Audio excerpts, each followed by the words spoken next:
Dune Spice Wars is back. For the first time in 5 months, this early access, real-time strategy blended with a 4X strategy game is back with its Conquest update. So with our YouTube housekeeping out of the way, let's jump straight in and take a look. And the first thing that you'll notice is the new game mode. So inside of single player, we have Duel, a 2v2, fast-paced mode.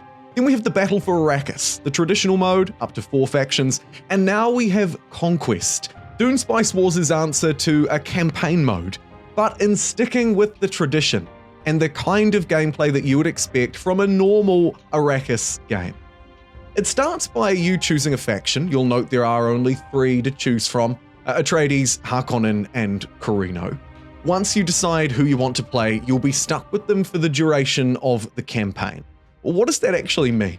Well, you start by choosing a bonus. Might not mean much to you in your first playthrough, but as you'll move through, you'll start to realize that this is kind of a roguelike element almost, giving little bonuses to units, abilities, research, all kinds of things. And these will vary depending on who you're playing, as well as the campaign that you're playing. They change every time. The campaign itself is set out on this strategic map, this sort of game board, really, if you will. And you'll see that each player has a starting territory, and then there are other territories between them that they are tasked with taking over. The 2 adjacent to you start with missions, and you can choose which one you'd like to play. We'll talk a little bit more about why and how to win later, but let's take a look at the missions themselves. You'll note that you still have to choose 2 counselors, and that each one has a slightly different objective. It might be that you need to hold a certain number of territories. Here, for example, it's 1/3 of the land.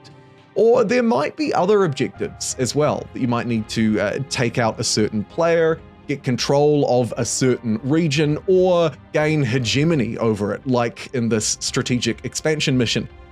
As you choose your counselors, you're then basically ready to go inside of what you might consider to be kind of a normal game.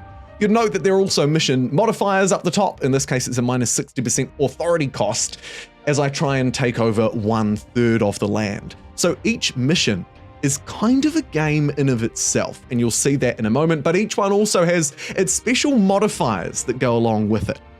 So what am I tasked with actually doing then? Well, here I am jumping into another game, this time with Atreides. You'll note the different kinds of benefits or bonuses that are available to me here when I start off, and more bonuses will become available each time I complete a mission. You'll notice over here, if we take a closer look at the rewards, I can get something like plus 10% intelligence production, or wordy diplomats could give me plus 10% influence. And finally, for this mission, I could choose 1 bonus, use an operation spawns 1 assassin every time I use one. You'll notice that I also get development assets, a kind of currency. And what is it all coming together for then? Well, over on the left, you'll notice my active bonuses and benefits, because I'm at the start of the game, I only have 1. You'll also notice the path to victory. This is how you win Conquest. Each territory will give you the opportunity to do these things, like defeat House Harkonnen, wipe them out from the map, or House Corino. You might also want to ally with the Fremen, or you could look to control 8 territories. Your starting territory is 1, and each successful mission will be another. Complete 2 of these objectives, and you win. And that is Conquest in a nutshell. Let's talk about some of the other things that have changed in Dune Spice Wars though. This will of course impact your Conquest gameplay, or more broader changes, like something that mightn't interest you greatly, but there are now 5 tutorials inside of the game. Pretty smooth, easily integrated, like most things in Dune Spice Wars' updates. There are also a variety of faction changes, and I'm not going to bore you with all of the detail, or keep this very university lecture looking slide up, other than to note that smugglers have seen some of their starting bonus shifted around. Underworld headquarters have 1 more slot.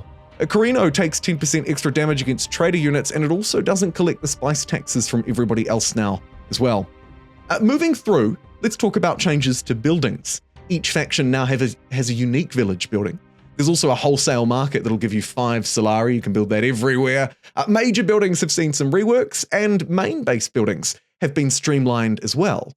You'll see down the bottom right hand, if you're looking for a little bit more detail about some of these unique buildings that I'm mousing over or have changed. The research station is new and might be of particular interest, plus 100% research hub production and upkeep out of that bad boy. And if you'd like to know a little bit more about the main base buildings themselves, well, they've been streamlined a bit, simplified. They now only have 2 effects and they're less expensive to build. Also of note, the administrative hall is now an economic building producing money, and the research center is now a statecraft building working on knowledge. You might have noticed earlier, if you weren't too busy listening to me, that there's also a nuclear silo now. This building has also prompted me to have a little nuclear 101. How does it work and how do I nuke? So, you need to produce a nuclear silo. Once you've done that, you can produce nuclear weapons within it. You'll then target a point, not region on the map, and the weapon itself will have a travel time, alerting others to its presence and launch as well. And finally, once it hits the ground, it'll deal AoE damage throughout the duration of the explosion. And that is Jumbo's Nuclear 101 for Dune Spice Wars. Let's move along and take a look at some other changes in the markets now. You might want to be a little bit more interested, although I always love them. New bonuses at 10 or 30%. Here I can get extra military power if I have 30% of them. There's also an auto buy and auto sell, though I wouldn't recommend it because timing the market, my friends, is absolutely everything.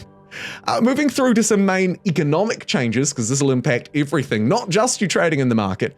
Salary gains and costs have been balanced across a variety of buildings. Economies are now generally tighter, and you'll notice less sort of gigantic productions or sort of blow-off tops in the late game.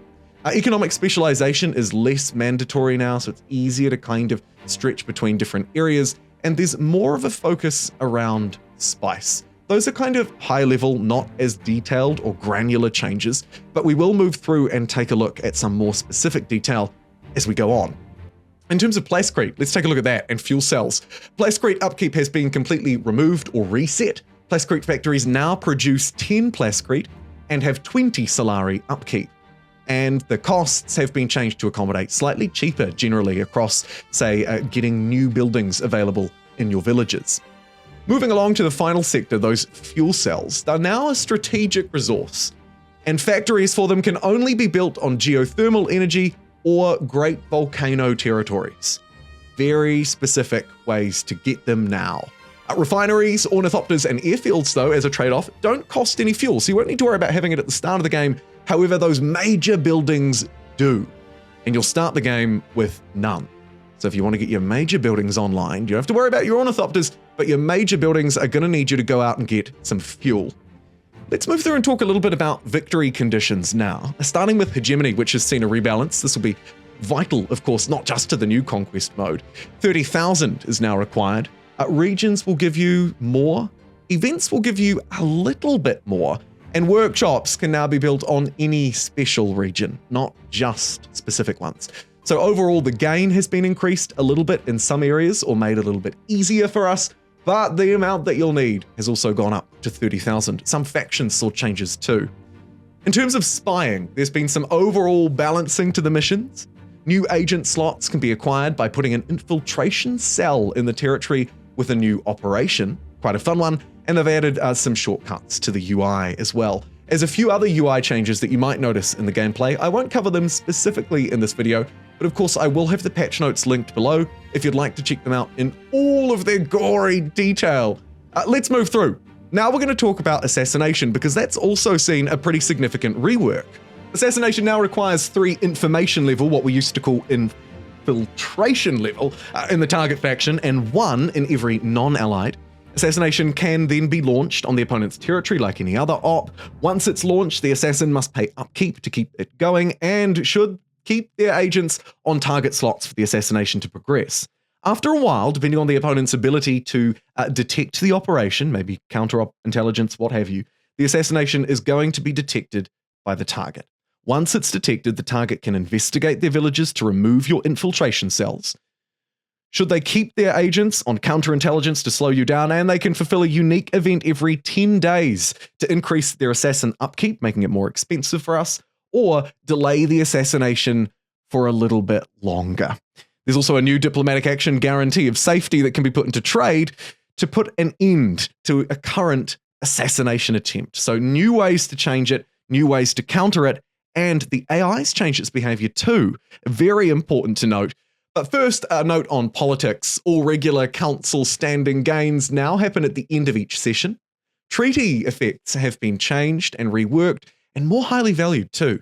Charters don't need to be unlocked anymore, you just need to be eligible.